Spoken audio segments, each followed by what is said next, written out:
All right, how's it going? Welcome back to another video here in the series on vector calculus. We are still on this section here on surfaces and surface integrals. And in the past two videos now, we've been talking about how to solve surface integrals whose domain is a subset of R2, right? And the first video was more or less just introducing what a surface integral was and kind of just some basic techniques for how to evaluate surface integrals. And then in the most recent video, we took a look at changing coordinate systems, right? And the whole idea around that was that if the domain that you're working in can be easily parameterized in terms of a different coordinate system, you might want to integrate in terms of that alternate coordinate system that's differs from Cartesian coordinates, right? So we talked about the process for how can we transform our surface integral from Cartesian coordinates to a new coordinate system. So doing a whole bunch of stuff with surface integrals, right? And if we were to take a larger step back, what we were doing just before this was we were talking about line integrals, right? And the whole idea with that was that rather than just having a single path to integrate along, like in the case of single variable calculus, there are many different paths which you could integrate along, and having to specify that path is important.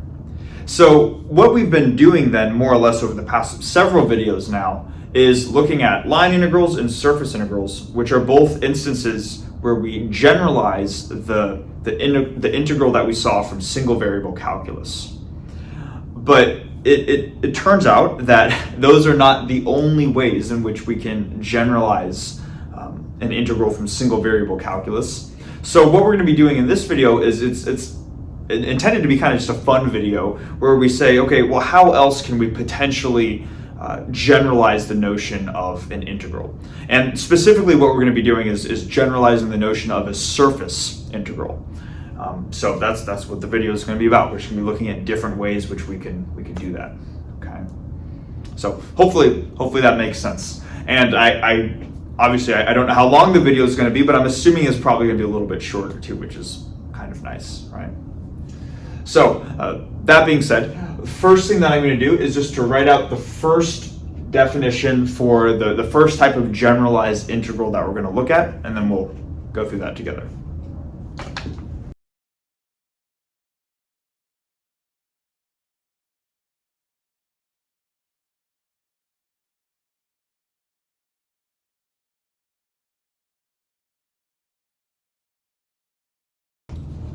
Okay, so we have the first definition here for the first generalized integral, which in this case is a volume integral. So let's go through it together. It says here to consider a volume V, which is a subset of R3, and a corresponding position vector R with coordinates X, Y, and Z. Essentially, this just says that let's just assume we're working in Cartesian coordinates for now. What we can do is we can approximate the overall volume V by taking n small disjoint subsets with a volume delta V sub I, and then more or less adding up those quantities together. So what I have pictured right here is what is supposed to look like some volume. To keep the overall picture consistent with what we were looking at with surface integrals, we can call this D, or I guess we've already called it V here, but whatever we call it dV. That is supposed to be this region in three-dimensional space. So I guess I'll call it V. And this would be X, Y, and Z right here. And this kind of looks like a melted ice cube type thing, right? So let's say what we want to do, and maybe let's say that we're going to do two things here, because we can kind of knock out two birds with one stone. Let's first say that we want to find the overall volume of this ice cube. And we would ask ourselves, okay, this melted ice cube, and we'd ask ourselves, how would we go about doing that? And or actually maybe take a minute to pause the video and see if you could come up with the answer by yourself. Okay, assuming that we pause the video. Well, the way that we would obtain the overall volume is just to add up a bunch of these, or is to first take this volume, split it into a bunch of small little chunks, and then add up all of those little chunks. So what I can try to do here is I can maybe take the corner of this ice cube, try to draw out maybe a little cube within the ice cube.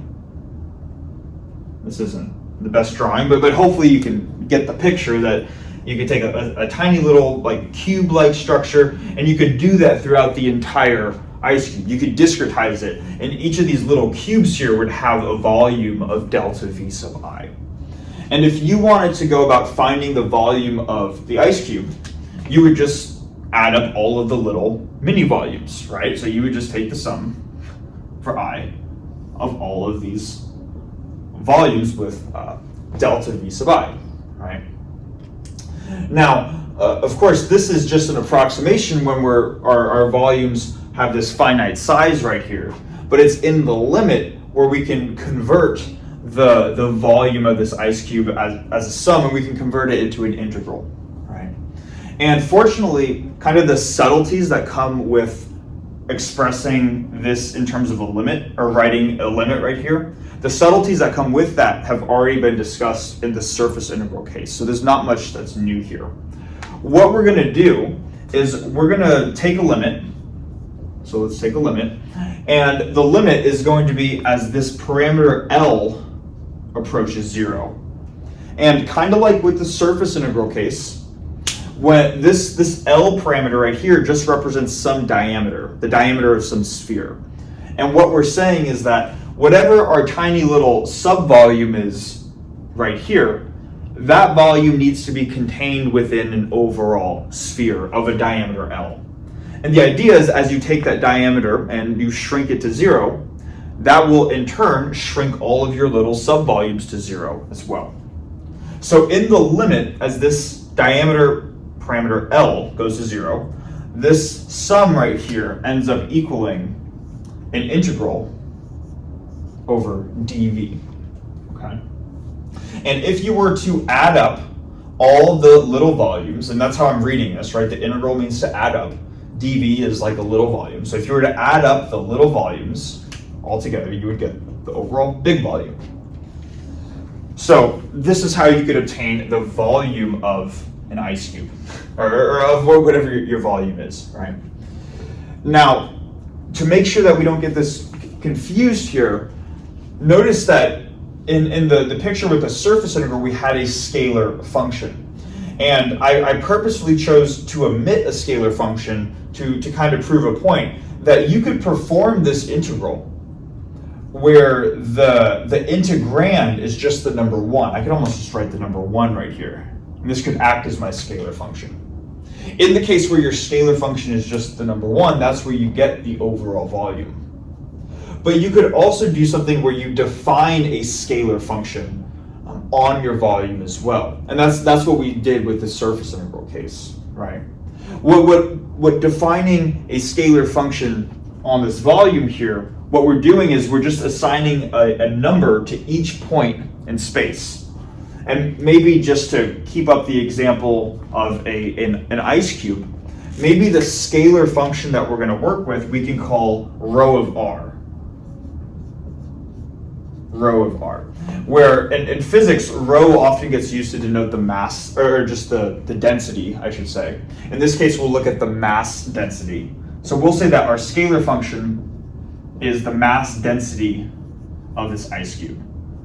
And what it does is it describes how dense is the ice cube at a given point in space, at a given x, y, and z within the ice cube. Okay.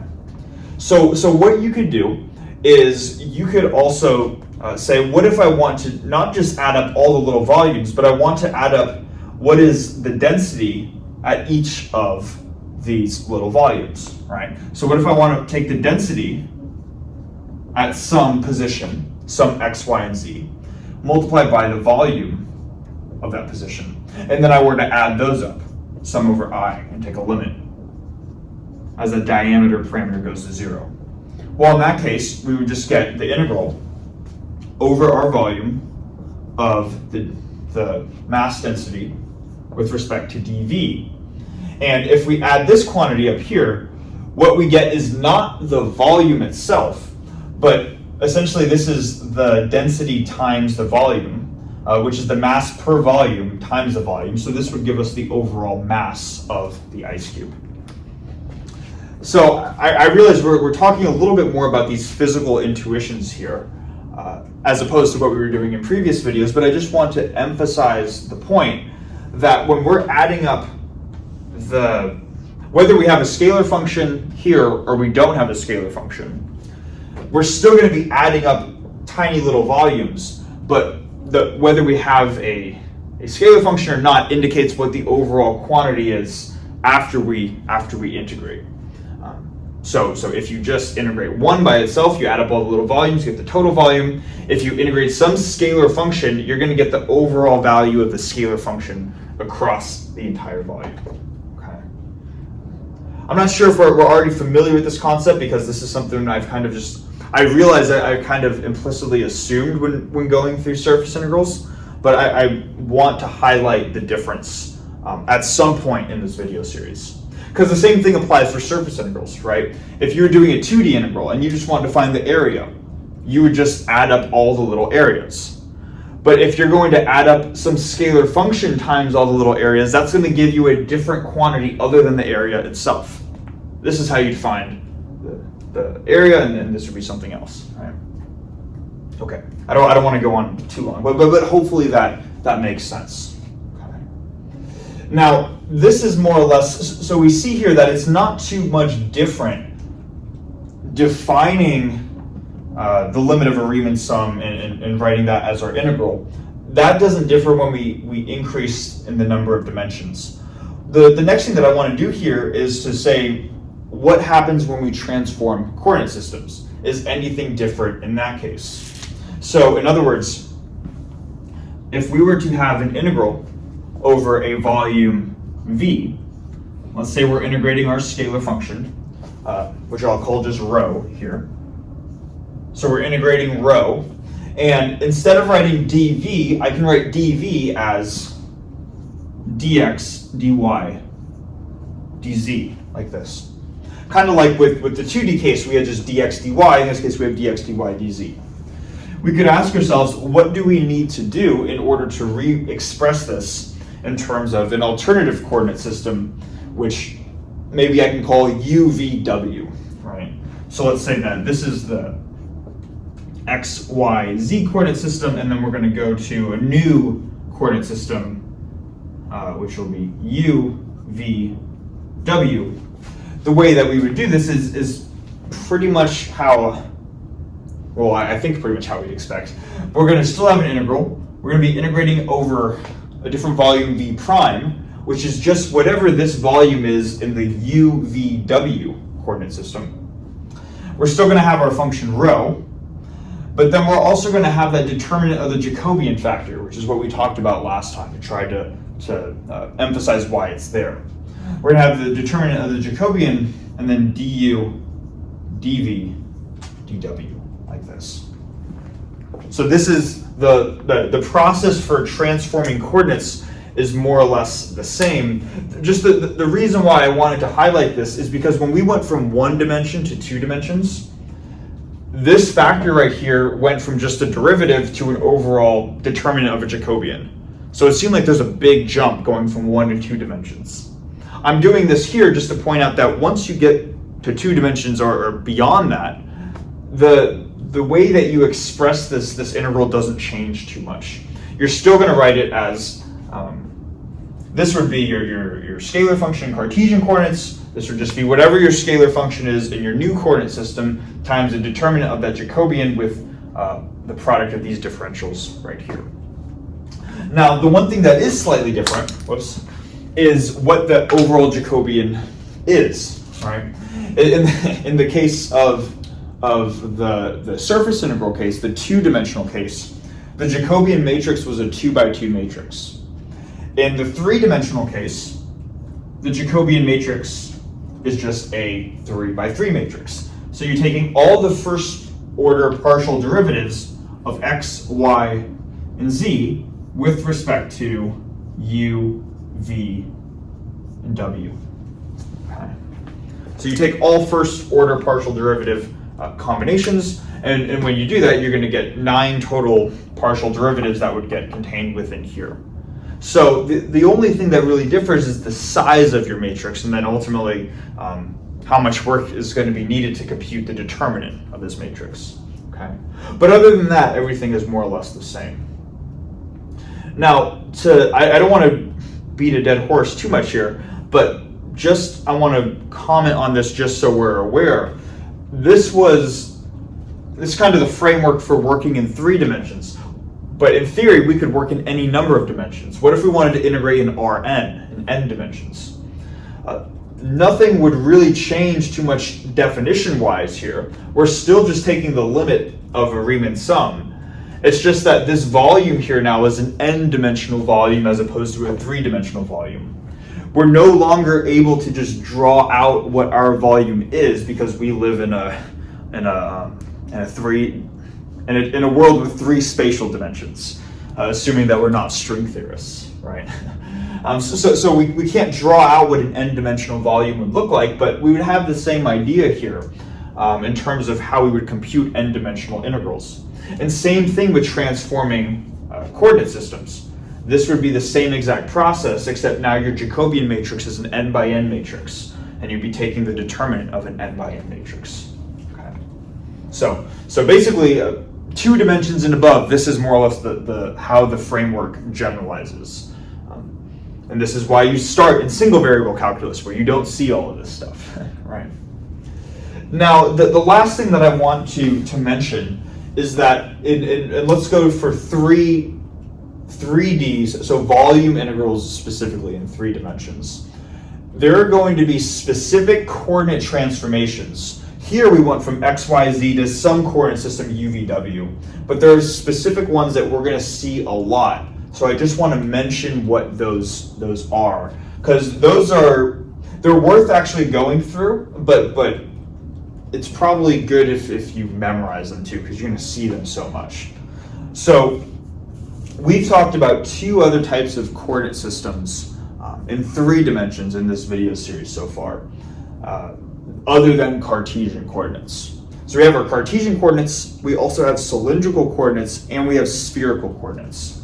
So let's look at how does the volume element transform going from Cartesian to those other 2 coordinate systems, right? So what we can do down here, and hopefully we can see this, the quantity dx, dy, dz, this is the volume element in Cartesian coordinates. If we wanted to first talk about how does that transform for cylindrical coordinates, let's do that one first. Cylindrical. I hope I'm spelling it right. So the first thing that will change is that, well, we're going to need to have the determinant of our 3x3 Jacobian, and then we're going to have d rho d phi dz, like this. And it turns out that if you go through the algebra, you're going to find out that the determinant of this Jacobian right here is simply just the factor rho, your radial variable. It's the same thing as what we saw in polar coordinates. It's just that now we're going to tack on a dz as well. So if you're going from Cartesian coordinates to cylindrical coordinates, dx, dy, dz becomes rho d phi dz. Now let's move on to spherical coordinates. So then the other common one that we see all the time is spherical coordinates, and dx, dy, dz becomes, well, let's do this. So we have the determinant of the Jacobian, and then we have dr d theta d phi. Okay. Now the determinant of the Jacobian, if you were to go through the algebra for it, would be r squared times sine of theta. Okay. So if you were to compute the determinant of that 3x3 matrix, this is the factor that you would get.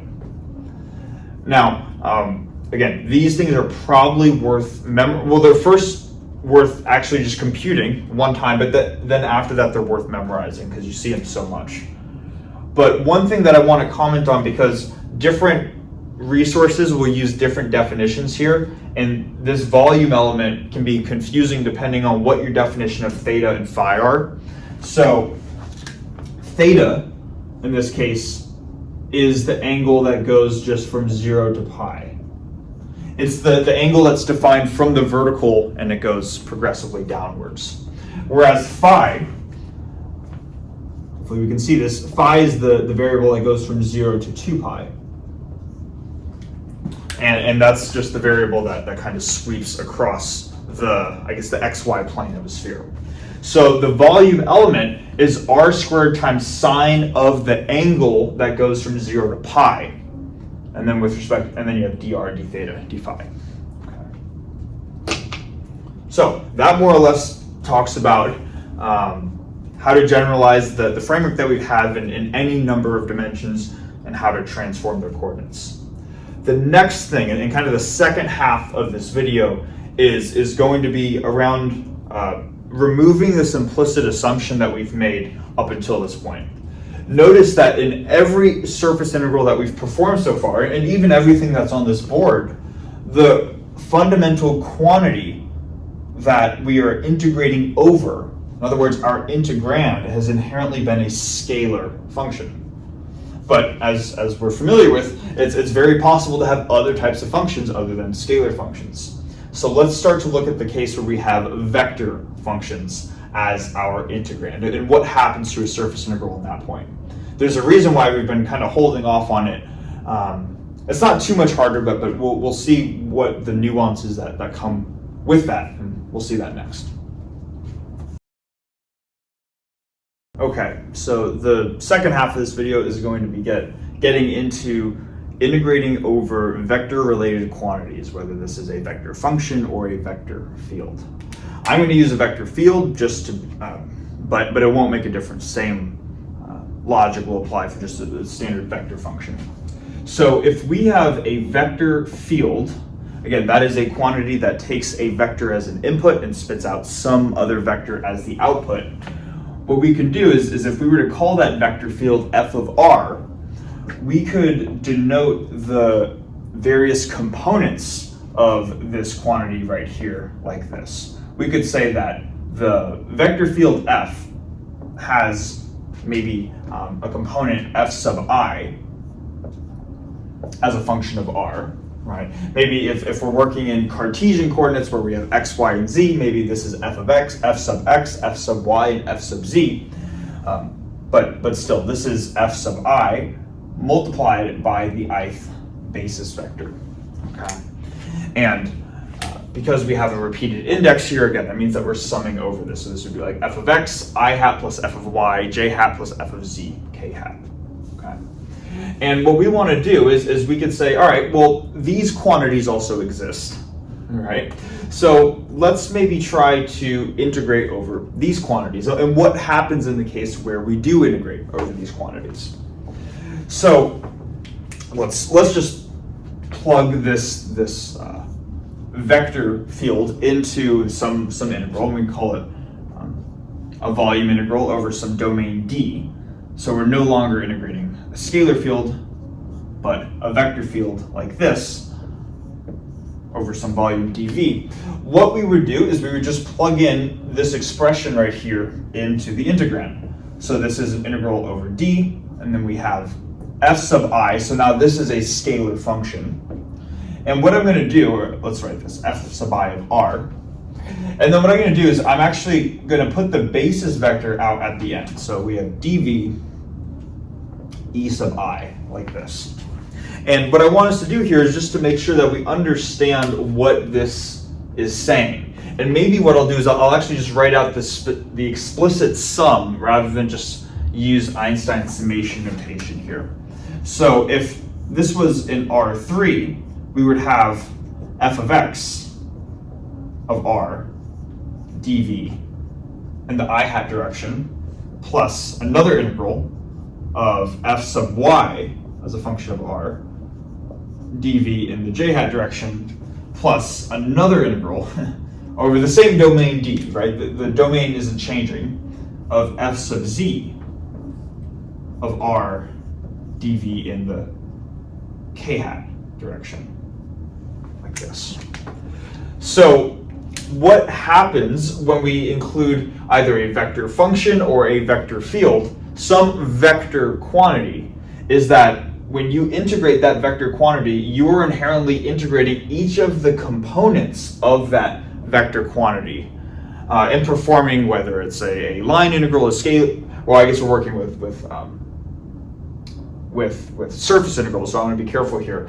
If we're integrating over a surface or a volume integral, you are integrating each component of that vector field over whatever your domain D is.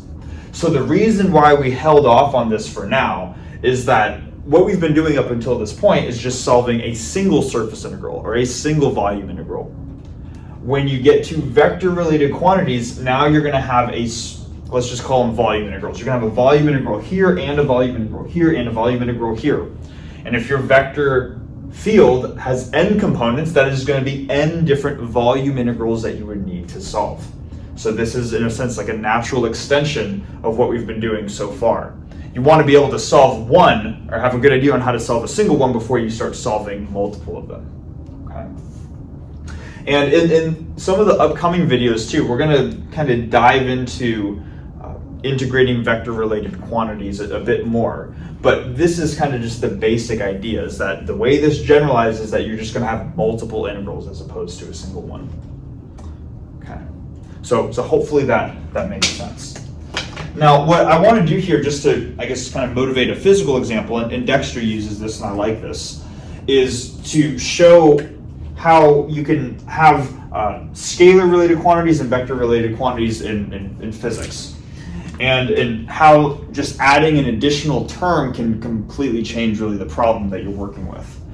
So what we've seen so far, and earlier in this video, is that if we were to integrate over some volume V, if we were to integrate a scalar function, which we refer to as the mass density, so rho of r, dV, over some volume, what that would give us is the overall mass within that volume. Now, what I'm going to do here is I'm going to write out another integral over, maybe let's say the same volume V. And I'm going to have more or less, or mostly the same integrand. I'm still going to have my same mass density function, but I'm going to multiply this scalar function by a vector related, or by a vector quantity. Specifically, I'm just going to multiply it by the vector r itself. And you can do that, right? You can take a vector function, multiply by a scalar. The overall product is itself a vector function. And it would be written out like this, and I'm going to integrate it over dV.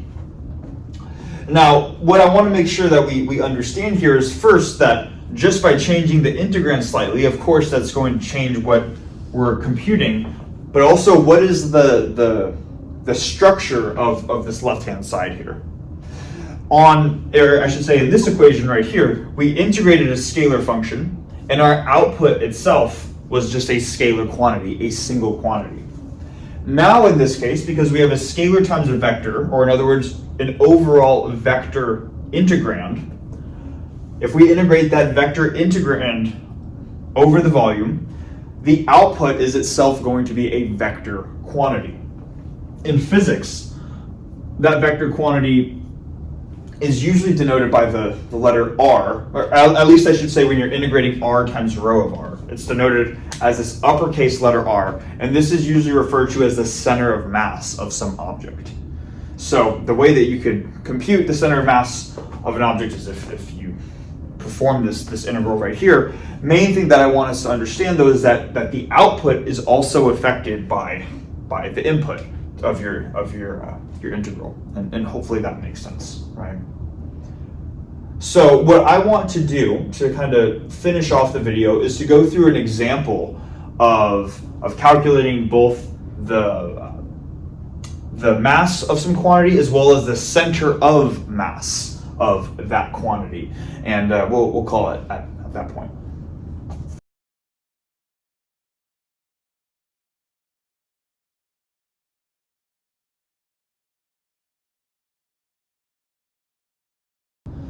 Okay, so to finish off the video, we're going to go through this example right here, and the example is intended to help solidify some of the differences between integrating a scalar function versus integrating a vector function, as well as performing volume integrals. So kind of just combining a lot of what we've been talking about so far. So let's first read it together. It says to consider a solid hemisphere H which has a radius of a, meaning r is less than or equal to a, and it is in the upper half plane, so z is greater than or equal to 0, with a uniform density rho. And we were asked to find both the mass and center of mass of the hemisphere. Okay. Now, first thing we should do with these types of problems is we should say, all right, well, what type of shape are we looking at here, right? So I'm just going to do my best to draw out a hemisphere. A hemisphere is just a half of a sphere. And the fact that we have r is less than or equal to a specifies that the radius of this half sphere is a. So let's draw something kind of like that. It's not perfect, but it's supposed to be a perfect half of sphere. Let's try to make this a little better. All right, well, whatever. And so we're saying that it has a radius of a, and the fact that z is greater than or equal to 0 means that we're going to be working in the upper half plane. So basically the base of this half sphere exists in the xy plane, and then as we go up, we're moving up in the positive z direction. Okay. Now, I guess just the last part is it has a uniform density rho. So this is a common thing that you'll see in physics when working with simple examples. Uniform density just means that the mass is distributed evenly among this half sphere. So the half sphere is filled in, but there's not one part of the half sphere that's denser than the other. It's all evenly distributed. And they call that a uniform density. And they're just denoting whatever the value of that density is, that they call it rho. Now, we want to find both the mass and center of mass. So let's first write down what those definitions are. The mass is going to be the integral over our volume, which in this case is denoted by the hemisphere H. So the integral over H of our density, our mass density, this is the mass, or this is how you can find the mass of any object, by integrating its mass density. And then, like we mentioned in the last whiteboard, the center of mass is a similar integral over the same domain, except now we have this additional factor of r in the integrand, like this. Okay. So let's start with finding the mass, which is integrating a scalar function. And if we want to integrate over this domain right here, we can first ask, what is the integrand? And that is just the mass density. And what they specify is that because we have a uniform density, again, that's just another way of saying that the density is constant throughout this half sphere. So by writing rho dv right here, rho is just some constant number. You could think of it as number 3 if you want. It's some constant, which means that we could pull it out of the integral. And now what we're doing is we're just integrating our hemisphere over a volume. And what we talked about earlier in the video, and this is part of why I wanted to specifically bring it up at the beginning, is that when we're just adding up a bunch of little volumes, this is just going to give us the overall volume. So without having to do any work, we know that this type of integral gives us the volume of whatever our domain is. So we just can ask ourselves, well, what is the volume of a half of a sphere? Well, we know that the volume of an overall sphere is 4/3 pi r cubed, where r is the radius of the sphere. But in this case, we have half of that. So you divide that by 2 and you get 2/3 pi r cubed. So, oh, I pulled 3 out. Meant to pull out rho, right? So what we're trying to say here is that if we already know what the volume of a half of a sphere is, we can just plug that in without actually having to solve this integral at all. And this is a very common thing that shows up in both math and physics, is that a lot of times you'll just be able to know what the volume of something is, and this integral becomes somewhat straightforward to solve. So we have rho times the half of a volume of a sphere. And maybe what I'll do is, just to be very clear, what we're doing is we have half of the volume of a sphere. And the volume of a sphere is 4/3 pi a cubed, where a is the radius. We have half of that, so that becomes, we have 2/3 as our overall fraction, and then we have rho pi a cubed, like this. So this would be our expression for the mass of the hemisphere. Okay.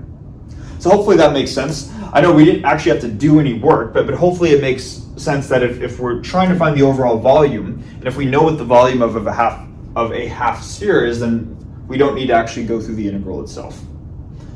Now, for the next part, we want to find the center of mass. That will be performing this integral right here. So what I'm going to do for this next part, let me give myself a little more room here, is I'm going to write out specifically what R is, and that will result in 3 different integrals. So R is just a position vector, so maybe let's specify this. R is going to be x times I hat plus y times j hat plus z times k hat. Whenever we specify a position vector with coordinates x, y, and z, this is what we're referring to, right? So basically plugging this into here, let's see what we get. So for the x component, we're going to have x times rho of r dv in the I hat direction, plus the integral, this is all over h, right? Plus the integral times y times rho of r dv in the j hat direction, plus the integral over h z times rho of r in the dv in the k hat direction. All right. So we see that finding the center of mass is going to take a little bit more work. There are some shortcuts that you could use, but I do want to be thorough and to actually go through the process here rather than relying on purely physical arguments. So let's just start with this first integral, because we're going to have to do all 3 of them, right? We might go through the first one a little bit slowly, and then we'll go through the next 2 somewhat more quickly. So with this first integral right here, what we can do is we can first rewrite this integrand, because x times rho of r is just x times a constant, right? Because we know that the density is uniform, so this rho is the same constant that we had over here. So as a first step, I'm going to pull rho out of the integral, leaving me with just the integral over h of x dv. Maybe let's even write that. X dv, like this. Okay. Now the next thing is like, all right, well how do we solve this thing, right? And it's at this point, and this is going to be a common thing with these types of problems, is you want to look at what your domain is, in this case our half sphere right here, and see, is there a type of coordinate system that is convenient to work in for this half sphere. Let me actually first, let me take one step back. Instead of writing dv, I'm going to start by writing dx, dy, dz, because that's what dv is, right? Change in the volume is equal to the change in x times the change in y times the change in z. So this is the integral that we have right here, but now let's ask ourselves, all right, well, is there another coordinate system other than Cartesian coordinates that could be useful for a half sphere out of the coordinates Cartesian, cylindrical, and spherical coordinates? All right, and you can probably guess that with a problem that looks kind of like a sphere, it's convenient to use spherical coordinates, and that's what we're going to do. So what we want to do is with x, y, and z, because we're going to have to do that for all 3 of these integrals right here, we're going to want to relate Cartesian coordinates to spherical coordinates. And I believe we've expressed those relations in a previous video, but I'm just going to write them out up here.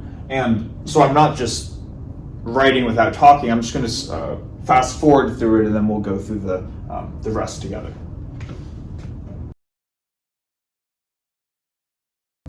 Okay, So these are the coordinate transformations right here. Now let's apply them to this first integral. What I'm going to do is I'm going to kind of just like move across here, because what we want to do is we want to make a coordinate transformation from Cartesian coordinates into spherical coordinates. And we're going to just do it over here. So we have our rho on the outside. We still are integrating h. I'll call it h prime to denote whatever, or more or less just to denote what h is in spherical coordinates. And then our integrand here is just x, and x by itself is r times cosine phi times sine theta, like this. And then we want to also have like kind of the change in the volume element, because we're changing coordinates, right? So we have the determinant of our Jacobian, then we have dr, d theta, d phi, like this. All right, we're gonna move over here. Now, as a next step, we mentioned earlier on in the video what this factor is. This is worth memorizing. This is just r squared sine of theta.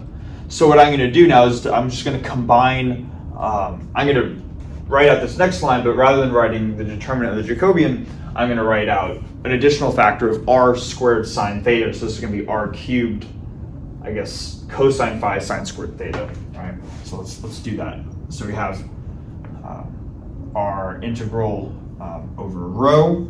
And then what I'm also going to do here is, rather than just write this over h prime like this, what we can do is we could figure out what our integration bounds need to be kind of just by looking at this, the domain here.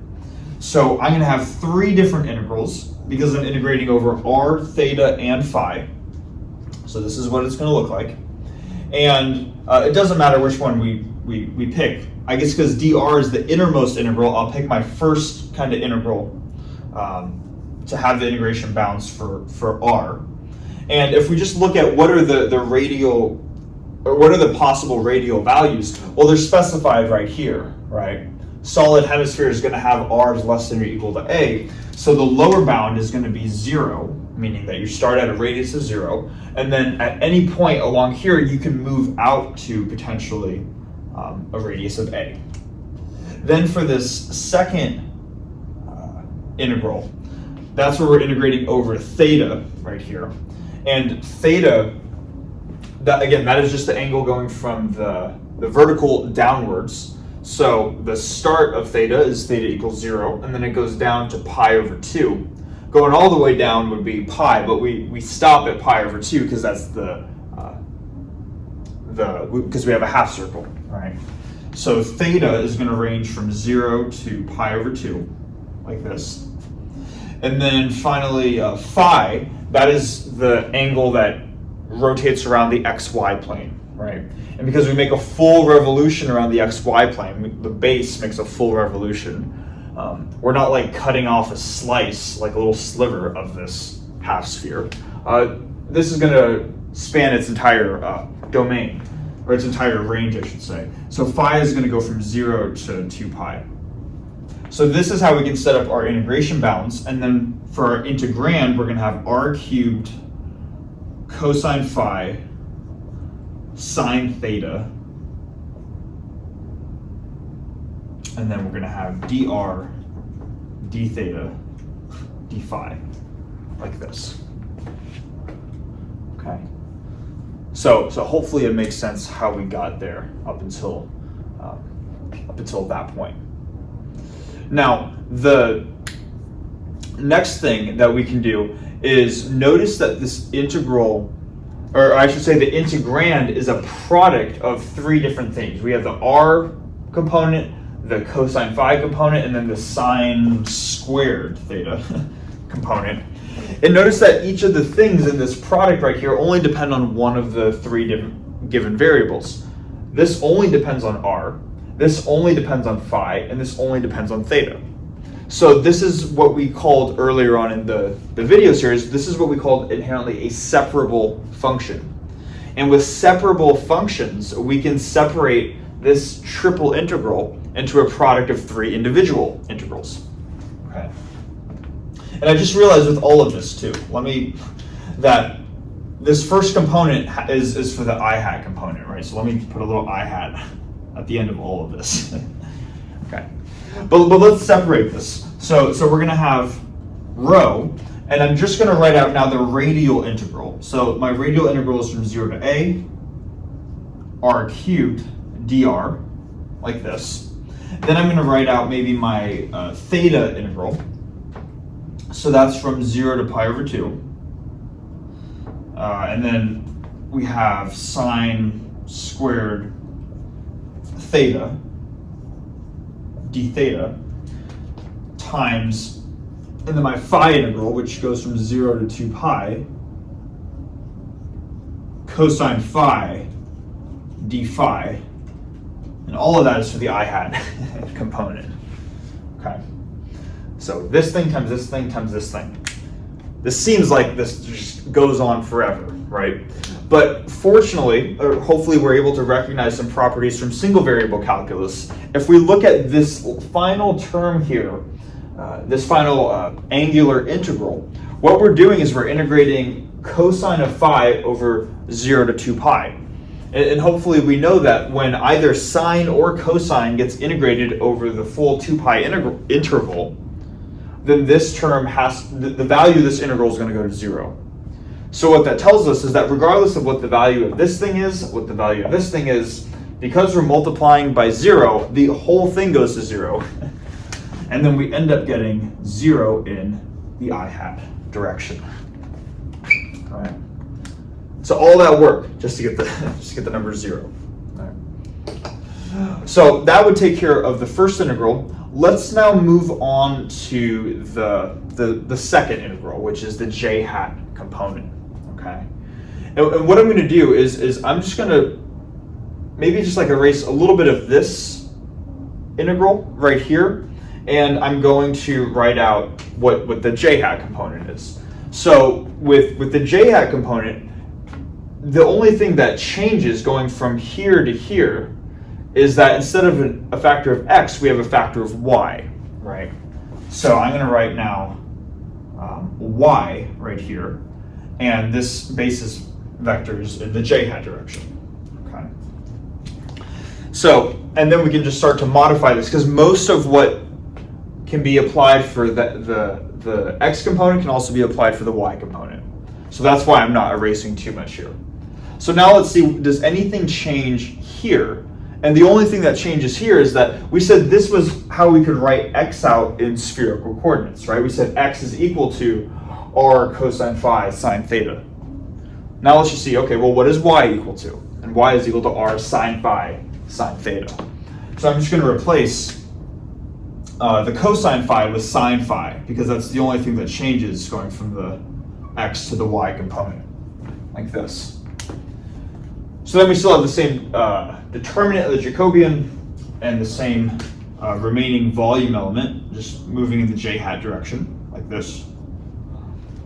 Now let's go down to here. The integration bounds, and this is what's nice about going component by component, we're still integrating over the same hemisphere, right? So as long as we're integrating over h, h, and h, then all 3 of our integrals are going to have the same integration bounds. All 3 of the integrals can be written as a triple integral with these as the integration bounds. The only thing that's actually going to change is the integrand itself. And of course, this I hat will also turn to a j hat, right? Like that. So now let's just see, all right, well, how does the integrand change? We already know that we're going to have this r sine phi sine theta, and then the determinant of the Jacobian, again, that is a factor of r squared sine theta, right? So if we have this quantity times r squared sine theta, that's going to give us r cubed sine phi sine squared theta. We have r cubed cosine phi sine squared theta. So all we have to do is, going from the x to the y component, change this to a sine function. Then this integrand here is still separable So we can still separate this into three different integrals where we have an r integral, a theta integral, and a phi integral. Again, only difference is that the cosine changed to a sine, right? So we see that there's really not a whole lot that's changing going from the I hat to the j hat component. This is j hat. And now let's just ask ourselves the same question that we did before. When we look at this integral, what is its overall value? And we know that if you integrate cosine from 0 to 2 pi, you get 0. Same thing happens with a sine function, right? So when you integrate sine over 0 to 2 pi, this also goes to 0. So it turns out that just like the I hat component, the j hat component, you're going to go through all of this work and you're going to end up getting 0. So you have 0 I hat plus 0 j hat. Okay. Now, for the k hat component, as a slight spoiler, it will not go to 0. So what I'm going to do is I'm going to erase, probably from here down, we'll just work out the k hat component. We'll save what we have right here. We already found that there's the I hat and j hat components, and then that'll be it for this video. All right, so now that we just have the k hat component, that's the only non-zero component that we have to worry about. Let's just go about evaluating that. And what I'm going to do is I'm just going to set up the integral. I'll let you solve it because as we're going to see, it's going to be separable. It can be broken into three different integrals, and they're all just standard single variable integrals that we know how to solve from single variable calculus. Okay. But let's figure out how to set up this quantity right here. So this quantity is the k hat component of our center of mass. So we still have rho on the outside. We're going to have the same triple integral. So if I remember the integration bounds correctly, this goes from 0 to 2 pi, 0 to pi over 2, and 0 to a. And then we have z, where in this case, z is r cosine theta. And then we have dx, dy, dz. So in spherical coordinates, that's, maybe let's just write out, this is the determinant of the Jacobian times dr, d theta, is it d theta? Yeah, d theta, d phi, like this. And then again, the determinant of the Jacobian in spherical coordinates is just r squared sine theta. So if I replace this with r squared sine theta, I'm going to get, I already have a factor of r here, so that becomes r cubed, and then sine theta, like this. And it's at this point when we split up this integral, the separable integrand right here, we still have a product of three things, but notice that even though they both depend on theta, we can think of this as a product of two things. The first term in the product is r cubed. The second term in the product is sine times cosine. So something that only depends on r, something that only depends on theta, and there's no phi in the integrand. So when we decompose this as a product of integrals, this is going to be r times our radial integrals. So from 0 to a, r cubed dr, times our theta integral, so 0 to